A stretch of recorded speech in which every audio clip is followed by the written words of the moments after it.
নমস্কাৰ ছাত্ৰ ছাত্ৰীসকল আজিৰ এই ভিডিঅ'ত 2021 বৰ্ষৰ মেট্ৰিক পৰীক্ষাত আহিব পৰা সমাজ বিজ্ঞানৰ ইতিহাস খণ্ডৰ ভাৰত আৰু উত্তৰ পূৰ্বাঞ্চলৰ সাংস্কৃতিক ঐতিহ্যৰ পৰা আহিব পৰা 1 নম্বৰীয়া 2 নম্বৰীয়া আৰু 3 নম্বৰীয়া কোৱেশ্চন আনসাৰ্ছখিনি আলোচনা কৰিম গতিকে তোমালোকে কোৱেশ্চন আনসাৰ্ছখিনি নোট ডাউন কৰি ল'বা আৰু ভিডিঅ'টো স্কিপ নকৰি চাই যাবা ভাৰত আৰু উত্তৰ পূৰ্বাঞ্চলৰ সাংস্কৃতিক ঐতিহ্য পাঠ্যৰ পৰা আহিব পৰা 1 নম্বৰীয়া 2 নম্বৰীয়া আৰু 3 নম্বৰীয়া কোৱেশ্চন আনসাৰসমূহৰ প্ৰথম প্ৰশ্নটো হৈছে সিন্ধু সভ্যতাৰ পূব সীমা গাঙ্গেয় উপত্যকাৰ কোন ঠাইলৈ বিস্তৃত আছিল উত্তৰ মিৰাটলৈ 2 নম্বৰ প্ৰশ্ন সিন্ধু সভ্যতাত নাগৰিক সংস্কৃতিৰ বিকাশ কেতিয়া হৈছিল উত্তৰ খ্ৰীষ্টপূৰ্ব 4ৰ্থ সহস্ৰাব্দতে বিকাশ হৈছিল 3 নম্বৰ প্ৰশ্ন ভাৰতৰ ৰাষ্ট্ৰীয় প্ৰতীকত থকা সত্যমেৱ জয়তে এই বাক্যশাৰী মূলতঃ কোনখন গ্ৰন্থৰ পৰা লোৱা হৈছে উত্তৰ মুণ্ডক উপনিষদৰ পৰা লোৱা হৈছে 4 নম্বৰ প্ৰশ্ন প্ৰাচীন ভাৰতত ৰচিত ৰাজনীতি বিজ্ঞান বিষয়ক বিখ্যাত গ্ৰন্থখনৰ নাম কি উত্তৰ কৌটিল্যৰ অৰ্থশাস্ত্ৰ 5 নম্বৰ প্ৰশ্ন ভৰত মুনিৰ নাট্যশাস্ত্ৰ কেতিয়া ৰচিত হৈছিল উত্তৰ খ্ৰীষ্টপূৰ্ব 200 পৰা খ্ৰীষ্টীয় 200 ভিতৰত নম্বৰ প্ৰশ্ন নাগালেণ্ডৰ হৰ্ণবিল উৎসৱ কি জীৱৰ নামত উৎসৰ্গিত উত্তৰ ধনেশ পক্ষীৰ নামত উৎসৰ্গিত 7 নম্বৰ প্ৰশ্ন সবচৰ কুট কোন ৰাজ্যৰ পৰম্পৰাগত উৎসৱ উত্তৰ মিজোৰাম 8 নম্বৰ প্ৰশ্ন মিজো শব্দৰ অৰ্থ কি উত্তৰ পথাৰৰ বাসিন্দা 9 নম্বৰ প্ৰশ্ন উত্তৰ পূৰ্বাঞ্চলৰ কোন ৰাজ্যত মাতৃতান্ত্ৰিক সমাজ ব্যৱস্থা প্ৰচলিত উত্তৰ মেঘালয়ত 10 নম্বৰ প্ৰশ্ন অসমৰ প্ৰাচীন নাম কি আছিল উত্তৰ কামৰূপ বা প্ৰাগজ্যোতিষ 11 নম্বৰ প্ৰশ্ন চৰ্যাপদ কেতিয়া ৰচিত হৈছিল উত্তৰ খ্ৰীষ্টীয় 10ম শতিকাৰ পৰা 14শ শতিকাৰ সময়ছোৱাত 12 নম্বৰ প্ৰশ্ন অসমৰ গদ্য সাহিত্যৰ সূচনা কোনে কৰিছিল উত্তৰ ভট্টদেৱে 13 নম্বৰ প্ৰশ্ন আজান পীৰ কেতিয়া অসমলৈ আহিছিল উত্তৰ স্বৰ্গদেউ গদাধৰ সিংহৰ দিনত অসমলৈ আহিছিল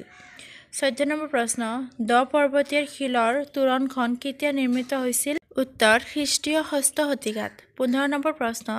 অসমৰ প্ৰথম বাৰ্তালোচনীখনৰ নাম কি উত্তৰ অৰুণোদয় 16 নম্বৰ প্ৰশ্ন সিন্ধু সভ্যতাৰ লোকসকল কি বিশ্বাসী আছিল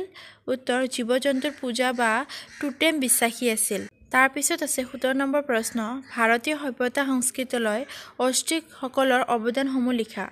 উত্তৰ ধান খেতি কুঁহিয়াৰৰ পৰা গুড় তৈয়াৰ কৰা কৌশল কপাহৰ পৰা সূতা উলিয়াই কাপোৰ বোৱা কৌশল আদি হ'ল অষ্ট্ৰিকসকলৰ অৱদান 18 নম্বৰ প্ৰশ্ন চুলতানী আৰু বাদশ্বাহী যুগত প্ৰকাশ পোৱা স্থাপত্য কেইটা কি উত্তৰ চুলতানী আৰু বাদশ্বাহী যুগত 4টা প্ৰকাৰৰ স্থাপত্য আছিল মছজিদ মহল মাকৱাৰা আৰু মিনাৰ 19 নম্বৰ প্ৰশ্ন প্ৰাচীন ভাৰতীয় চিত্ৰকলাৰ ঐতিহ্যসমূহ কেইভাগত ভাগ কৰা হৈছে কি উত্তৰ প্ৰাচীন ভাৰতীয় চিত্ৰকলাৰ ঐতিহ্যসমূহ 2টা ভাগত ভাগ কৰা হৈছে বৃহদাকাৰ দেৱাল চিত্ৰ আৰু ক্ষুদ্ৰাকাৰ চিত্ৰ 20 নম্বৰ প্ৰশ্ন সংগীতত ব্যৱহাৰ হোৱা কেইটামান বাদ্যযন্ত্ৰৰ নাম লিখা উত্তৰ বাঁহী পেঁপা চেহনাই ঢোল তবলা ইত্যাদি 21 নম্বৰ প্ৰশ্ন কিমান তাৰিখে আন্তঃৰাষ্ট্ৰীয় যোগ দিৱস পালন কৰা হয় উত্তৰ 21 জুন তাৰিখে 22 নম্বৰ প্ৰশ্ন অৰুণাচলৰ জনপ্ৰিয় দেৱতাজন কোন উত্তৰ ডনিপল অৰ্থাৎ চন্দ্ৰ সূৰ্য 23 নম্বৰ প্ৰশ্ন হেৰাকা আন্দোলন কিয় হৈছিল উত্তৰ স্বাধীনতা সংগ্ৰামী ৰাণী গাইডালুৱে নাগালেণ্ডৰ পৰম্পৰাগত ধৰ্মবিশ্বাস তথা সংস্কৃতি সংৰক্ষণ তথা পুনৰ প্ৰৱৰ্তন কৰাৰ উদ্দেশ্যে হেৰাকা আন্দোলন গঢ়ি তুলিছিল 24 নম্বৰ প্ৰশ্ন ত্ৰিপুৰাৰ লোকসকল কি ধৰ্মাৱলম্বীৰ তেওঁলোকে কি সংস্কৃতিৰ দ্বাৰা প্ৰভাৱিত উত্তৰ ত্ৰিপুৰাৰ লোকসকল হিন্দু ধৰ্মাৱলম্বীৰ আৰু তেওঁলোকে বংগীয় সংস্কৃতিৰ দ্বাৰা প্ৰভাৱিত 25 নম্বৰ প্ৰশ্ন মেঘালয়ৰ সমাজ ব্যৱস্থাটো কি উত্তৰ মেঘালয়ৰ সমাজ ব্যৱস্থা হ'ল মাতৃতান্ত্ৰিক 26 নম্বৰ প্ৰশ্ন কিমান চনৰ পৰা মিজোসকলে তেওঁলোকৰ পৰম্পৰাগত সবচৰ কুট পুনৰ উদযাপন কৰিবলৈ লৈছিল উত্তৰ 1973 চনৰ পৰা 27 নম্বৰ প্ৰশ্ন আহোমসকলে প্ৰথমে কি ভাষাৰ প্ৰয়োগ কৰিছিল উত্তৰ টাই ভাষাৰ প্ৰয়োগ কৰিছিল 28 নম্বৰ প্ৰশ্ন মাধৱ কন্দলীয়ে অসমীয়ালৈ কি অনুবাদ কৰিছিল উত্তৰ মাধৱ কন্দলীয়ে সপ্তকাণ্ড ৰামায়ণ অসমীয়ালৈ অনুবাদ কৰিছিল 29 নম্বৰ প্ৰশ্ন শংকৰদেৱ আৰু মাধৱদেৱৰ জীৱনৰ কীৰ্তিস্তম্ভ কি আছিল উত্তৰ শংকৰদেৱৰ জীৱনৰ কীৰ্তিস্তম্ভ হ'ল কীৰ্তনঘোষা আৰু মাধৱদেৱৰ নামঘোষা বা হেজাৰী ঘোষা 30 নম্বৰ প্ৰশ্ন অসমৰ ইছলাম লোকসকলৰ পবিত্ৰ তীৰ্থস্থান কোনখন উত্তৰ হাজোৰ পুৱামক্কা 31 নম্বৰ প্ৰশ্ন অসমৰ কেইটামান বৌদ্ধ ধৰ্মাৱলম্বী জাতিৰ নাম লিখা উত্তৰ অসমৰ পূব অংশত বাস কৰা টাই ফাকে তুৰুং আইতন খামতি নৰাসকল বৌদ্ধ ধৰ্মাৱলম্বীৰ লোক 32 নম্বৰ প্ৰশ্ন হস্তি বিদ্যানৱ পুথিখনৰ ৰচক কোন উত্তৰ সুকুমাৰ বৰকাইত 33 নম্বৰ প্ৰশ্ন হস্তি বিদ্যানৱ পুথিখনৰ চিত্ৰসমূহ কোনে অংকন কৰিছিল উত্তৰ দিলবৰ আৰু দুচাই নামে দুগৰাকী চিত্ৰকাৰে চিত্ৰসমূহ অংকন কৰিছিল 34 নম্বৰ প্ৰশ্ন তলাতল ঘৰটো কোন আহোম স্বৰ্গদেৱে নিৰ্মাণ কৰিছিল উত্তৰ স্বৰ্গদেৱ ৰুদ্ৰসিংহই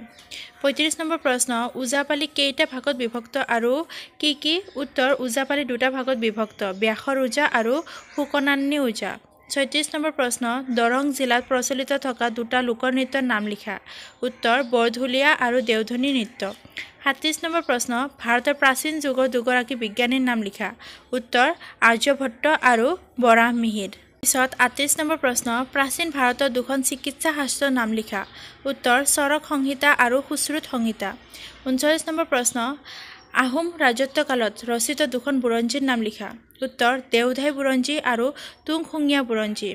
40 নম্বৰ প্ৰশ্ন অসমৰ প্ৰাচীন নাম কামৰূপ বা প্ৰাগজ্যোতিষৰ উল্লেখ থকা তিনিটা গ্ৰন্থৰ নাম লিখা উত্তৰ ৰামায়ণ মহাভাৰত আৰু বিষ্ণু পুৰাণ